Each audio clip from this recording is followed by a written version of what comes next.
warahmatullahi wabarakatuh.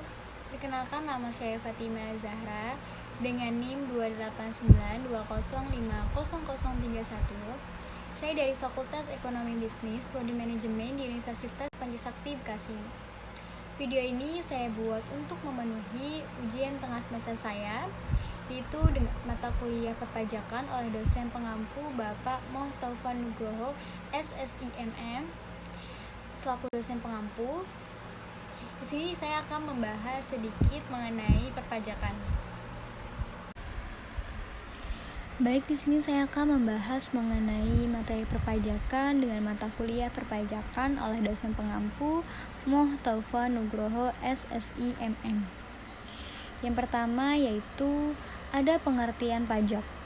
Pajak adalah kontribusi wajib kepada negara yang terhutang oleh orang pribadi atau badan yang bersifat memaksa berdasarkan undang-undang, dengan tidak mendapatkan imbalan secara langsung dan digunakan untuk keperluan negara bagi sebesar-besarnya kemakmuran rakyat.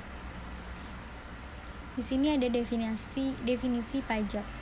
Pajak ini adalah iuran masyarakat kepada negara yang dapat dipaksakan, yang terhutang dan wajib membayar menurut peraturan-peraturan umum, undang-undang, dengan tidak mendapat prestasi kembali yang langsung dapat ditunjuk dan yang gunanya adalah untuk membiayai pengeluaran-pengeluaran umum berhubung tugas negara untuk menyelenggarakan pemerintah. Pajak adalah peralihan kekayaan dari pihak rakyat kepada kas negara untuk membiayai pengeluaran rutin dan surplusnya, yang digunakan untuk public saving yang merupakan sumber utama untuk membiayai public investment.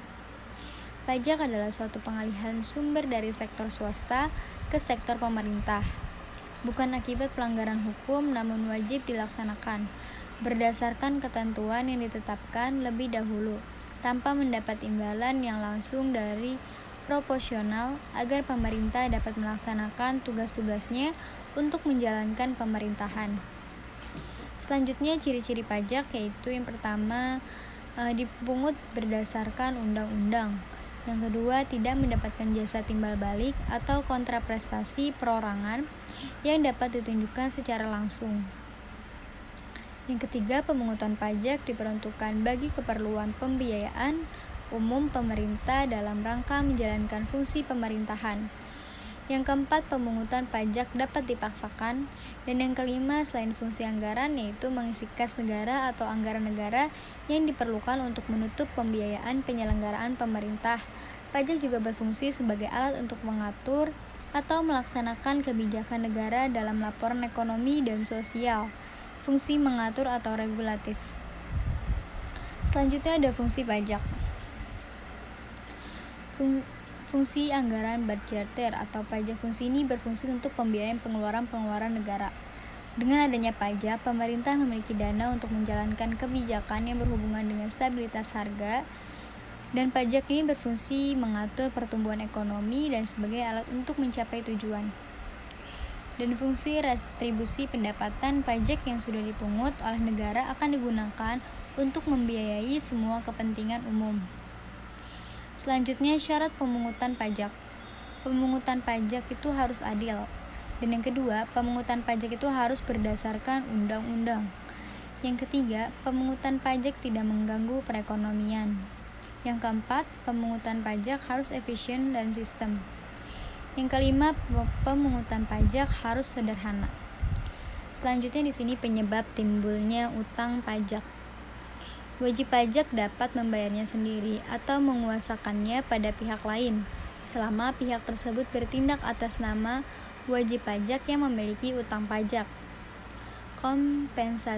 Kompensasi dapat dilakukan jika wajib pajak memiliki kelebihan dalam membayar pajak, sehingga dapat digunakan untuk membayar utang pajak. Wajib pajak dapat menghapus utang pajak menggunakan cara ini dengan syarat ia wajib mengajukan sendiri kepada pejabat pajak. Tetapi utang pajak dapat berakhir dengan pembebasan karena cara ini merupakan sarana hukum pajak untuk melepaskan tanggung jawab wajib pajak berupa membayar pajak. Ketika utang pajak telah dihapus, perikatan pajak akan berakhir sehingga wajib pajak tidak lagi memiliki kewajiban membayar pajak yang terutang. Lalu untuk menghapus hutang pajak tersebut ada 5 alternatif yang dapat wajib pajak lakukan, yang meliputi yaitu pembayaran, kompensasi, kadaluarsa, pembebasan, dan yang terakhir penghapusan atau peniadaan. Selanjutnya di sini ada jenis pajak penghasilan PPH. Dan untuk mengenai pasal-pasalnya sebenarnya banyak, dan di sini saya akan mengambil 3 jenis pajak penghasilan PPH. PPH yang pertama itu pasal 15. PPH pasal 15 ini merupakan pajak yang berhubungan dengan norma perhitungan khusus yang ditujukan untuk golongan wajib pajak tertentu. Yang kedua, PPH pasal 21. PPH pasal 21 ini adalah pajak yang dibebankan atas penghasilan yang berupa gaji, honorarium, tunjangan, dan lainnya.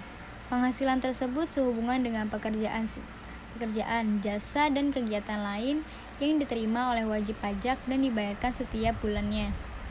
Yang ketiga, PPH pasal 22.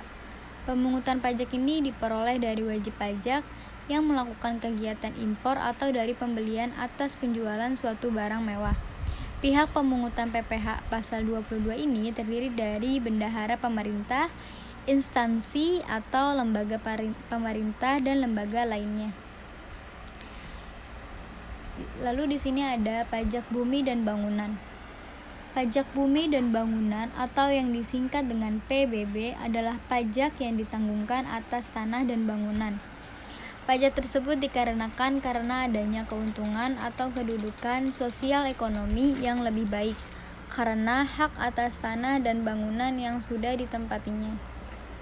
Lalu cara menghitung pajak bumi dan bangunan adalah rumus dasar perhitungan pajak bumi dan bangunan PBB adalah 0,5% dari nilai NJKP, yaitu nilai jual kena pajak.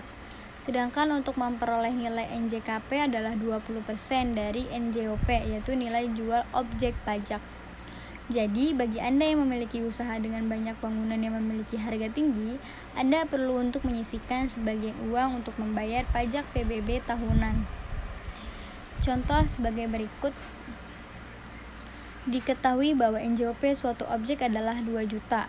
Maka untuk menghitung berapa PBB yang harus disetorkan dapat dimulai dengan mengetahui terlebih dahulu NJKP-nya sebagai berikut.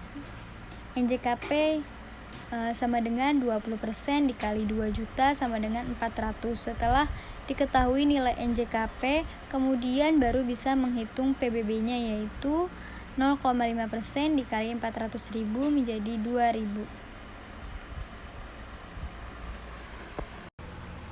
Baik, itu saja yang dapat saya sampaikan mengenai materi perpajakan. Semoga bermanfaat. Wassalamualaikum warahmatullahi wabarakatuh.